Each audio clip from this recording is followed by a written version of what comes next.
All right. Well, once again, welcome everybody. I'm Dr. Maynard, and Dr. Hoang is also on the talk, and we'll both be talking a little about our subject of picky eaters. Excuse me, today. And as mentioned before, we're pediatricians with Mission Heritage Medical Group in Mission Viejo. So come by and see us sometime. But we'll start our webinar. So the topics that we'll be covering are, in regards to picky eaters, are what children eat at each stage. Why does my child not want to eat? What does my child actually need to eat? And then we'll go over some tips and tricks to help them eat, to help you figure out how to get them to eat better and move on to a healthier diet. And we'll go over a few recipes that we found. So I'm going to pass over to Dr. Hoang for the next part here. Hi there, thank you. So just like Dr. Maynard said, first thing we're going to talk about is the different stages of eating. So at every stage of development, your child will have different needs and have different abilities when it comes to eating. So at 0 to 4 months, they will be exclusively breastfeeding or formula feeding. And that's because they're not going to be able to, they don't have the muscle movement and the motor skills in order to be able to handle anything other than a liquid diet. At around 4 to 6 months, that's when you'll start to introduce some solids in the form of purees. Now, every baby is a little bit different when it comes to when you can introduce purees or when you can introduce solids, usually around 4 months, but it has to be at a time where it's safe. So they have to have good neck strength. They have to have the ability to move and manipulate food or purees in their mouth, good tongue strength. So it really depends, but usually around 4 to 6 months. And you can talk with your pediatrician to see when's a good time to start purees. But generally around 4 to 6 months is when we start purees. Around 6 months, they should be able to do purees or start a solid diet at this point. And some babies will have been doing solids already. And so you might be able to advance them at this point. So what that means is going from purees to a little thicker puree, a little thicker puree, a little thicker puree. And all babies will advance a little bit differently. Some babies will take to it really quickly, and they'll know how to be able to handle even thicker foods quickly. And some will, be a little slower, may need to be on purees for a little bit longer. And when it comes to what to give your kids at this stage, it's really, really just for trying and learning to eat. So their source of nutrition and calories should still mainly be either formula or breastfeeding. At around 9 to 12 months, that's when they even get more sophisticated with their ability to handle solid foods in their mouth. And so at this point, you'll start to notice that they'll be more interested in some of the foods that you've been eating. And so you should be able to cut up food that you're eating and offer it to them. Now, they may or may not have teeth at this point. Teeth usually comes in at around 6 months or so, but usually they're the bottom two or the top two. So they're not really good for chewing. So whatever solid or finger foods you give them, still has to be small, like the tip of your pinky finger small, and it still needs to be mushable or smashable. So a nut that's the size of your that's that small, still not good because they don't have the ability to crunch them. Same thing with like hard meats, like a steak, they can't do it even if you cut up, because they won't be able to chew it, because they won't develop these molars until greater than a year. So it should be things like, soft vegetables that are cut up or soft meats that are cut up. Okay. And then it isn't until about a year, and again, all babies are a little bit different, but at around a year, that's when you'll start to see that they're going to take 2 to 3 meals and snacks in between. So from 9 months to a year is when you'll start to see the shift going from mainly liquid diet to being more of a solid diet. So you could offer more variety at that time. They can join you at the dinner table, and they have better finger dexterity, so they'll be able to pick up foods and put them in their mouth. And then as they get closer to 1, maybe even smaller things, and put them in their mouths. And go ahead, advance slide. Some of the common questions: why doesn't my child eat? I'm doing all of these things and they're just not eating. Why? Some of it could just be normal developmental stages. So at around 6 to 12 months, that's a prime time for them to start being able to refuse things. They can throw things, they can toss things, they can push things out with their tongue. They're starting to develop a little bit of a personality. So it may not be that they don't like the food, but they're just exploring and learning how to refuse things. So it could just be normal development, exploring different things. they may be also learning to say no. So some patients tell me that, oh, they were really good at 6 to 9 months. And then at 9 months, suddenly everything is no, no, no, because that's when they learn how to say no and they learn to refuse it. They think it's kind of fun to see you struggle a bit when they say no, or they push it back at you, so it's just a little bit of trial and error. So it could be totally normal. And sometimes it's because they're starting to develop a sense of how things feel in their mouth or the textures in their mouth.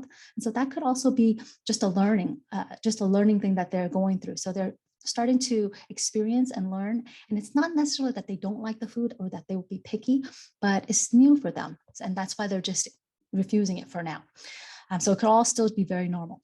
And I told you, usually teeth come in at around 6 months. So it could just be that they're not really interested, or they stop being interested because they may be teething. So teeth come in around 6 months, but it could happen anytime for 6 to 12 months and then beyond too. They'll get molars as well. So sometimes they may be going through a phase where they're just being a little bit more picky, not because of anything other than they might not be feeling as comfortable when it comes to their gums and their teeth. And then you'll also notice that they're very susceptible at this age to peer pressure or modeling. So if they see other kids at the table pushing things away, or they see other kids eating, if they're in a daycare, or if you have other kids at home, they may just be modeling. So it could totally just be normal. And then there are things, though, that we may have to work with your pediatrician to try to establish. So sometimes babies and kids, toddlers, may be picky because there may be some delays.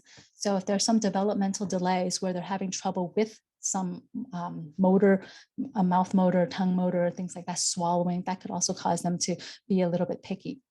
Any kind of sensory disorder, a lot of kids who have, they just don't like certain textures, or they have trouble with certain textures, and they may need some therapy to help them develop those. And it might not be just a temporary thing. So I would work with your pediatrician to see, if any of these things need to be addressed. Sometimes kids are refusing foods because they're intolerances. It doesn't make their tummy feel good, or they eat this and it doesn't seem like it's upsetting their tummy, or it makes their tongue feel funny. So intolerances or allergies can also be some of the reasons why kids seem like they're picky. There's physical illness or constipation. So sometimes if the kid's not feeling well, or if their gut's just not moving regularly, that could also be reasons why they seem to be a little bit more picky. So these are all things that I would encourage you to talk to your pediatrician about, to make sure that we take care of these things. And then finally, sometimes it could be adverse associations. It's not unusual for kids to remember. So for example, if they were sick or ill and they had chicken soup and then they threw it all up, they may remember, I don't like chicken soup because it made me throw up, even though it wasn't the chicken soup necessarily. It was, they were already not feeling well, but there's that adverse association that makes them, makes it hard for them to try that food again. So those are some of the things to kind of be aware of and watch out for when you feel like your kid is picky. Go ahead and advance the slide.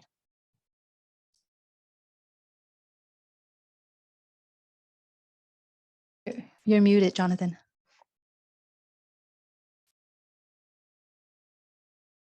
That's not going to work. All right.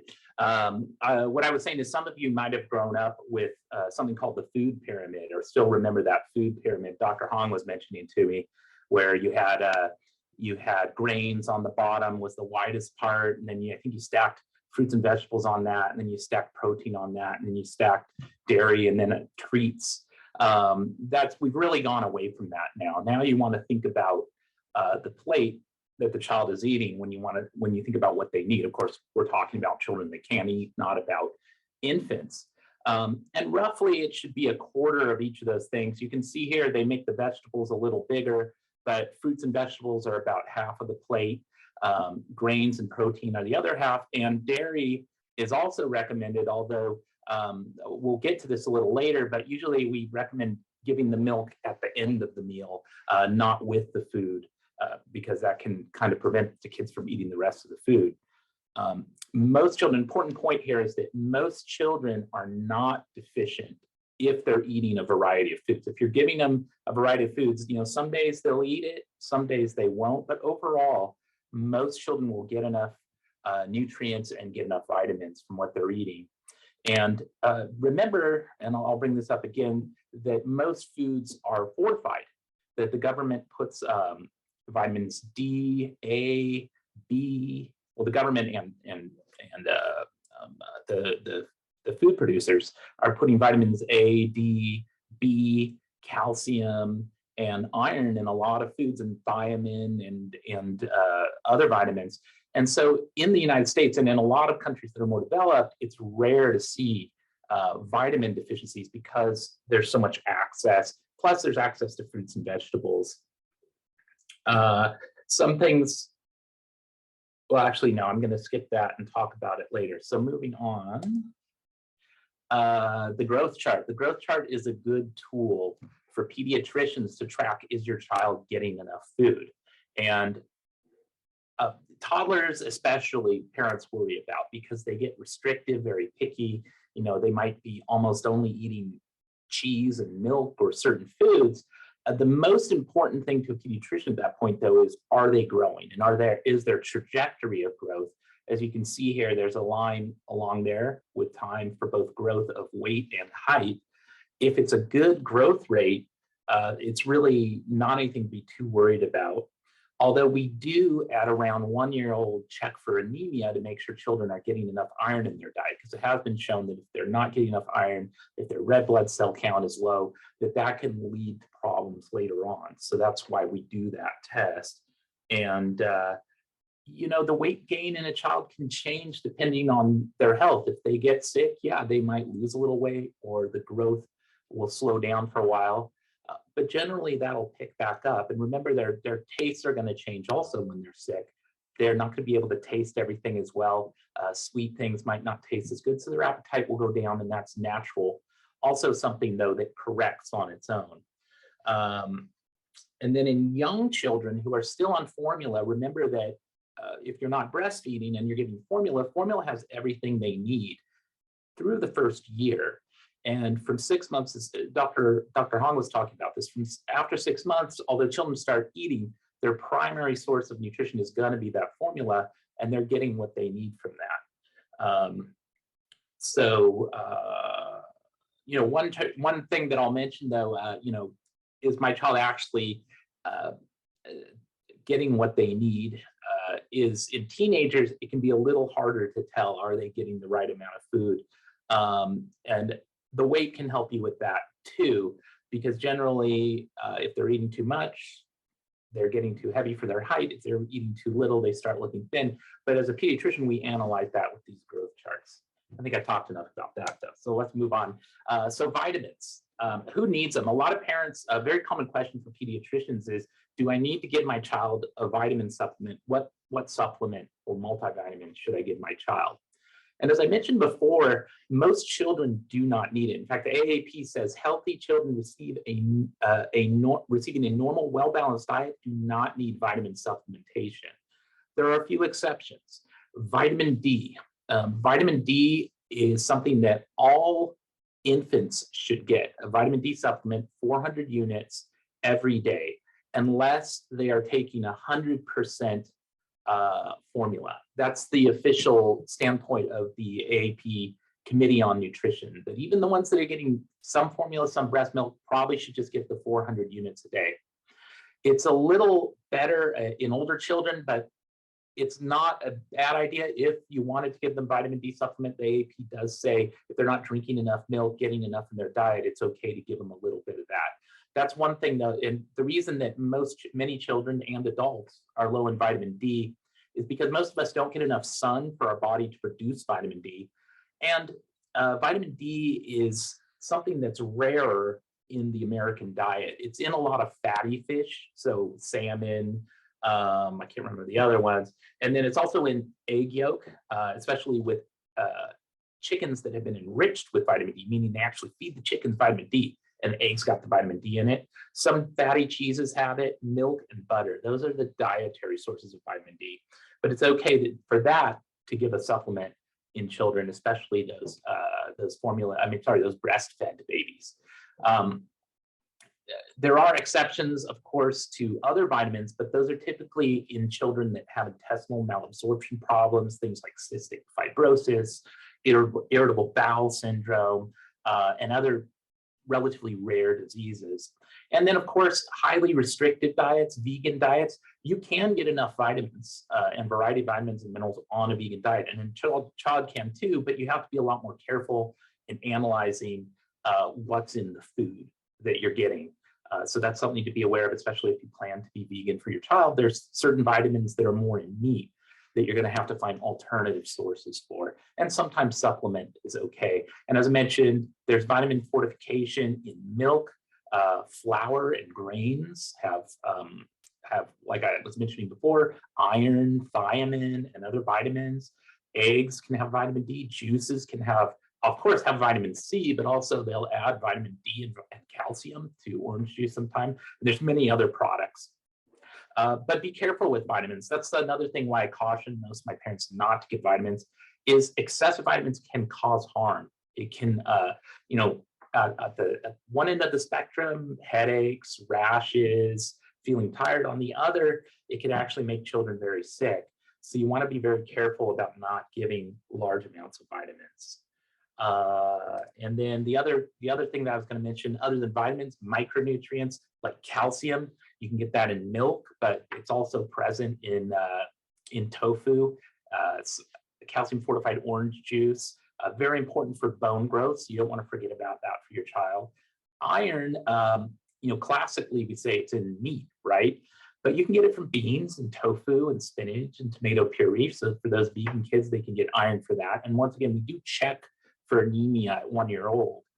You want to be careful. There are some children that may require iron supplements. Premature babies do. We have to give them iron because they don't make enough red blood cells in the last, they come out too early. They didn't make enough red blood cells. So we give them some iron to help them catch up. And sometimes children, especially around the toddler years, are drinking too much milk, which can prevent iron absorption. And those children can sometimes develop anemia. We give them iron. And then, of course, in the older girls who have gone through the period and have heavy menstruation, we check them for anemia and occasionally give them iron. But most children are going to get it from what they eat, including grains, including bread. So it's not something that we generally suggest giving to your child in addition to what they're eating. Okay, and I have another one. So going over so now we're on to sort of our tips. What do you do? How can you improve the picky eating? One thing that's really important that comes up time and time again in research is what I've called structured meal times, which is a combination of things. But one is you need to establish a regular time for meals every day. Having family meals together is very helpful, eating the same food. So you don't want to be a short order cook for your child. Everyone at the table should have the same thing roughly on their plate. And it's a chance when you're at the table to model good eating habits, to model eating new foods, not necessarily making your child eat it, but at least letting them see it and go, be interested and be curious. Oh, mom likes that. Maybe it's something I'd be into. Dad likes that. What else was I going to say? So if you're going to give milk, if you're going to give a favorite food, try to give it at the end, because milk can often be a filler. And the children will say, oh, can I have another glass? Can I have another glass? Fill up on milk and not get any other nutrients. You don't want to have screen times during meals. You want to have no distractions around. In fact, I like this picture because you can see moms, it's a happy mealtime. That's our goal, right? You see mom smiling at the daughter. Everybody has the same food on their plate. And it's not a stressful situation. It's a fun situation together. And look, they're drinking water too. I just noticed that. Minimizing snacks is also a strategy you can use. If they're not eating at mealtime, it may be they're getting too many snacks in between. So cut down on the milk, cut down on the juice, and cut down on the little snacks, and that will help encourage better eating. All right, over to you, Lisa.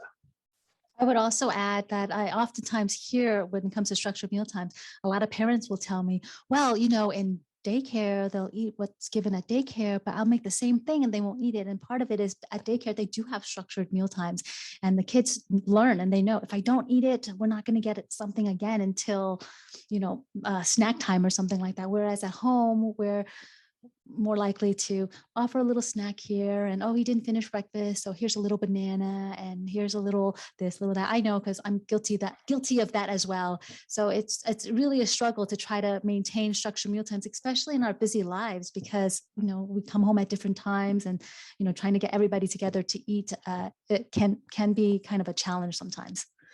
Next slide, please. Sure. The next little tip is to have patience and to try positivity. So all studies have shown that the more you pressure a child to eat, the more battles that you have, the less successful and good a time you'll have. So avoid trying to, have a battle of wills. And so we mentioned having everybody eat the same food. So, if your child is just really stubborn, sometimes my kids are really stubborn and they're just like, nope, I'm not going to do it. Well, okay, fine. But maybe the next 2 days or, the day after, we'll all have their favorite. We'll all have mac and cheese. Even though dad doesn't like mac and cheese, we will all have mac and cheese, just to show that sometimes we will eat foods that you like, and sometimes you eat foods, you can try foods that we like. So avoid battle of will, given sometimes, and then definitely avoid punishment. When we talked about associations earlier, so if we associate food and meal times with punishment, that could also give them an adverse association with food as well. Allow the child to dislike the food. And then if they don't like it, that's fine. It's okay, because we all have foods that we don't like either. But at the same time, especially if you have older siblings or grandparents and cousins and nieces, anybody who comes over, ask them, especially if you have a younger child, if you don't like a food, please don't yuck at my table. So don't say ew at my table, at least not out loud in front of the kids, because again, they're modeling, right? So if you don't like it, that's fine. You don't have to finish it. That's up to you. But please, don't model that behavior in front of my kids. Try to focus on long-term goals. There will be days, one day he will just eat one thing, and another day he'll eat another thing. But the third day he had a great meal. So don't worry about, day-to-day things, because look at the big picture. As long as, overall he's eating, he's trying, I would call that a win. Try to avoid food as a reward. We tend to, and, again, I'm guilty of this as well. So I have to really make an effort to not do this, to say like, okay, if you eat this, you're going to get ice cream or something like that. And then it becomes one of those things where they like food, they like that sweet food as the reward. So every now and then you can do that, but try to avoid using food as a reward. And then remember, you're not alone. As even as we are giving you guys these tips, we are all still learning and struggling as well. And I have 3 kids. The first kid strategies that work for my first kid does not work for my third kid. So remember, you're not alone. Talk to other parents. Everybody has different ideas. And then remember, just because it worked on their kid doesn't mean it's going to work on your kid. And that's okay. That's okay. Every kid is different. Recognize that your child is different. Your family is different. And then take the time to find out what works. And if you guys can't do structured meal times with everybody every night, then, come up with a way that works for your family. Set up some realistic goals. Expecting your child to finish that whole plate of salad probably won't work. But at the same time, if you say, I'm not going to ever serve salad because my child's just not going to eat it, probably, give your kid some benefit of the doubt, and maybe he will eat it. So set realistic goals, but then don't write it off completely that they'll not be able to finish anything. When you do offer them new foods, try to use descriptors that they know, and try to use words that are familiar with things that they like. For example, if you can say something like, oh, I cook these the same way I cook carrots and peas. And if that's something that they liked before. Next slide, please. This one's a really important one. Try to make food fun. So there are a lot of different ways to do this, and it may not, every kid making food fun ideas are different for every kid. So try to make foods that are easily handled by their fingers. So things that they need to cut up that are really hard to cut up might not be as fun for them. Every now and then as they're learning, you can try that, but try to do things that they, especially for younger kids, that they could hold with their hands. Offer a variety, but keep the flavor simple. Also, if you keep things simple, it makes it easier for us, as a lot of us are also working and trying to prepare meals as we come home from work. Going a little too complicated and making things crazy doesn't make our lives easier. So keep things simple, but offer variety. Have your child help you. Sometimes this does take a little bit of effort, because it's not always as harmonious as these pictures show, because as we all know, when kids help us cook, it's a lot more mess to clean up. But I think that they, we should be able to allow them to help with a lot of things, mixing things, putting toppings on. They love that. So having them help, and then praising them for it. Oh yeah, Johnny made this. Everybody, you got to try this. Johnny, try it. Everybody made this, or Johnny made this for everybody, and everybody's got to try it. That makes him feel good about the things that he made. Teach your child where the food comes from. I love taking my kids to Tanaka Farms up in Irvine, because they were able to see, okay, this grows here, and this, then vegetables are not so taboo that they just come from, the grocery store, that somebody grew it and somebody took time to take care of it. And it really helps them to understand vegetables and why it's important. What else? Offer them foods again and again. Sometimes it's the first time that you offer the food, they may not like it, but after the second or third time, they might.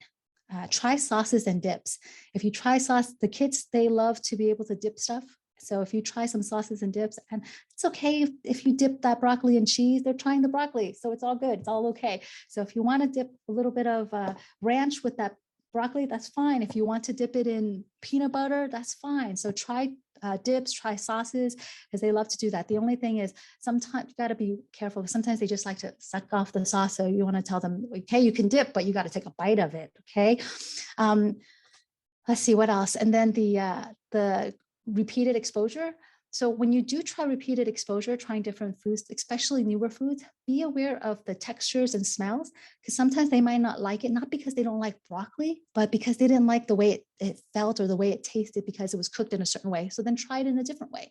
So some kids will really like roasted broccoli, and some kids will really like steamed, and some kids will really like boiled. So try different things, and some kids like it raw. So try the same food cooked in different ways. Other ways you can make food fun is to try different utensils. So you can try maybe teaching your kid how to use the fun chopsticks, or using toothpicks, or using different types of forks, because then that's a new way for them to experience food.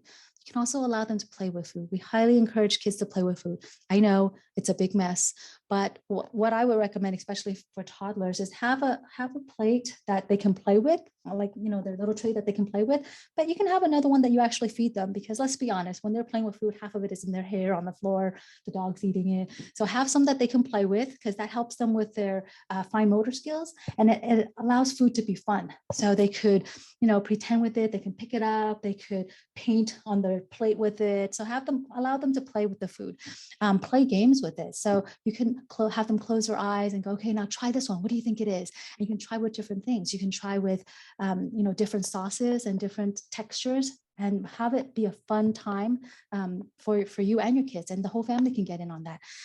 Use their imagination to your advantage. So if they're into dinosaurs, for example, you can go, oh, this is the little dinosaur's food. Let's pretend to be dinosaurs, and now you try it. Be a brontosaurus and eat it, or be a T-Rex and eat it. Or you can use whatever their favorite character of the month is. This was from Elsa's Garden. She made it. She brought it here special just for you guys. So let's give it a try. That just makes it fun for them. Pretending games. So you can go, here comes the little ducky. It's gonna jump into your mouth. Watch out. So it makes it fun for them, and it keeps it not as stressful. Renaming foods will also be helpful. So sometimes, at my house, we have when I first told them about bok choy. Choy is the Chinese word for basically all things green. So instead of calling it bok choy, we called it dinosaur food. And so my kids only know it as dinosaur food, and that's what they call it, and they eat it. And same thing with spinach. We have different names for broccoli. We call them little trees. And so sometimes that makes it relatable to them, and they're like, oh, I want to eat the little trees. We call kale chips chippies, and then they'll say, I want chippies. And I don't know why that makes it more fun for them, but they like calling it different names. So that sometimes helps. And one other tip, I had a cousin who loved to cheek her food, and when she was little, she would just put it in her mouth, and she would just keep it in her mouth, and she would hold it there, and it made for such a hard time when it came to mealtime. This was when we were kids, and I still remember this. So one tip that I found that may be helpful for kids who tend to cheek their foods is to have them look at a mirror and go, let's try to make it disappear.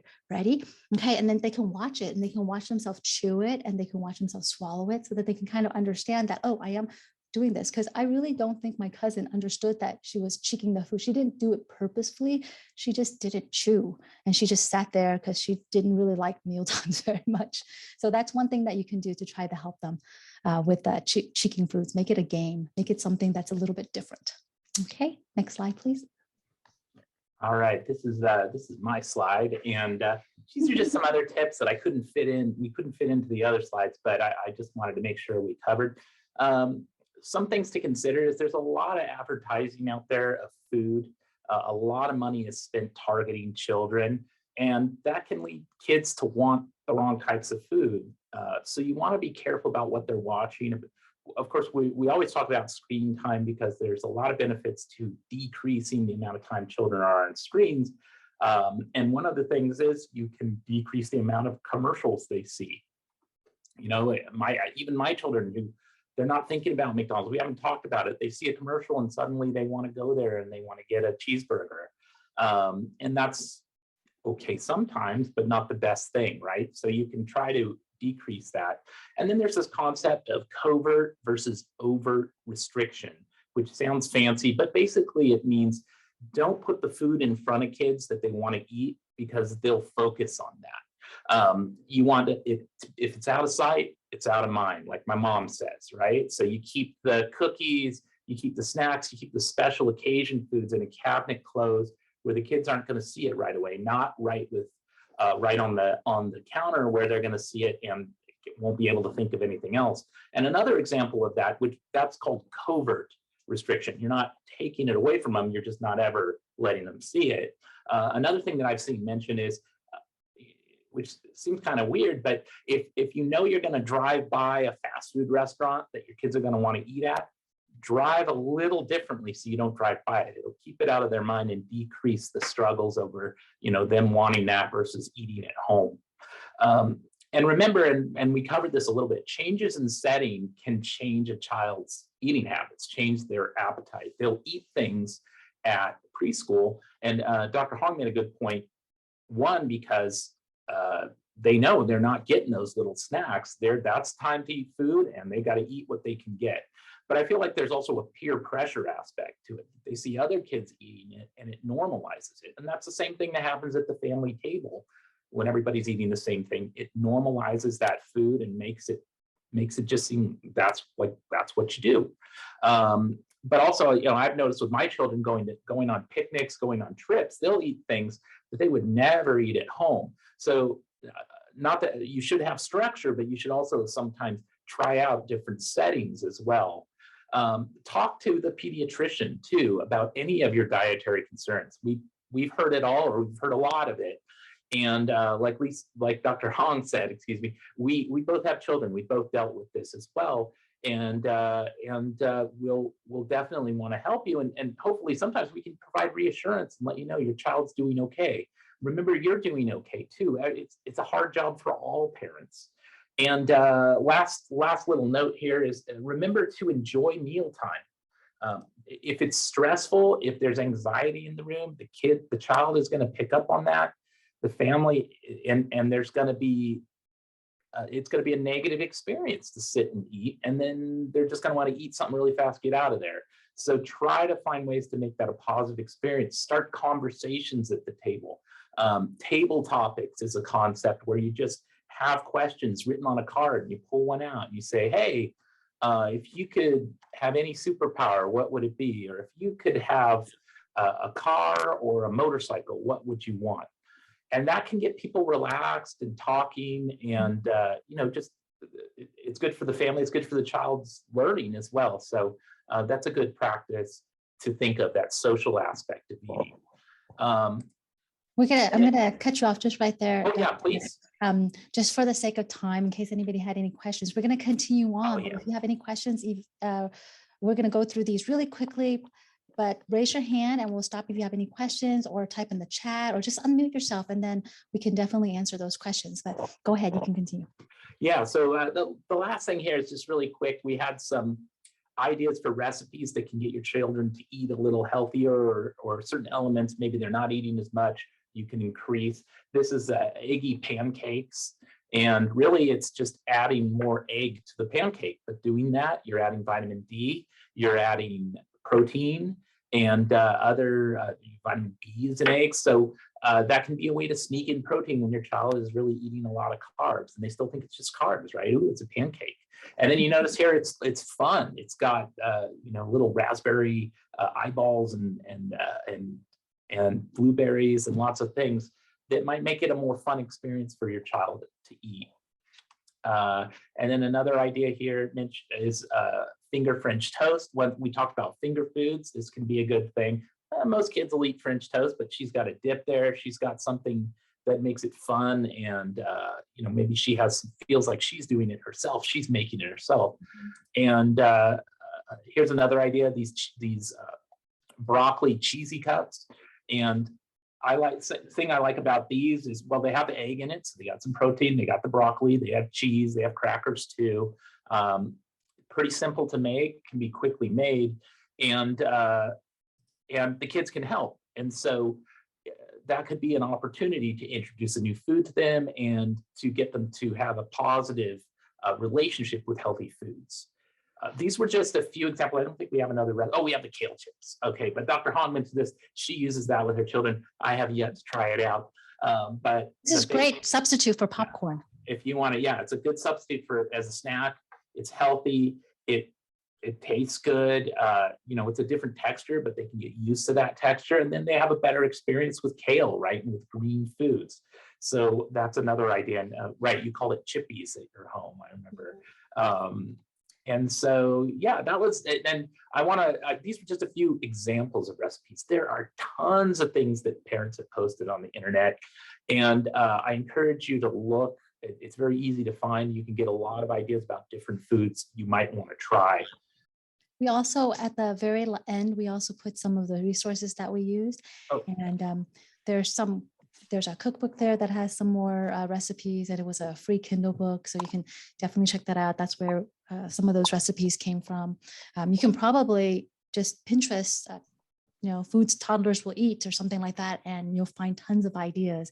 The Extreme Picky Eater eating book has a lot of great ideas in there as well. So there are a lot of books and things like that will give you even more ideas. And then, of course, talk to your pediatrician if you have any other issues or concerns, and then they'll definitely be able to help you out with that.